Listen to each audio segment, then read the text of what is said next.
IT minister KTR లాగా so అంత strong leader Congress పార్టీలో ఉన్నారా?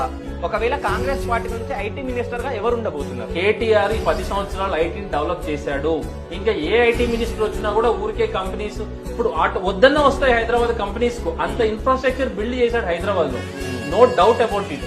ఇప్పుడు వచ్చే కంపెనీస్ ఏముంది, ఉన్న ఐటీ మినిస్టర్ ఎవరైనా కానీ హ్యాపీగా వెల్కమ్ చేస్తారు, అక్కడ పెట్టుకోండి ఇక్కడ పెట్టుకోండి అంటారు. కానీ పెద్దగా కష్టపడిపోయి దేశాలు తిరిగి కంపెనీస్ తీసుకురావాలి, తీసుకొచ్చి ఇక్కడ పెట్టాలి అనేంత ప్రయాసాలు మాత్రం ఎవరు పడాల్సిన అవసరం లేదు. Just mentioned your driver's license, insurance and registration card, all in a digital format in that digital wallet. All you need to do next time a cop stops you is flash your smartphone. They're ready to accept. Now this app has been downloaded more than 1.5 million times by the citizens of Hyderabad. Now that is the power of startup and idea when a government actually takes it very seriously and also patronizes.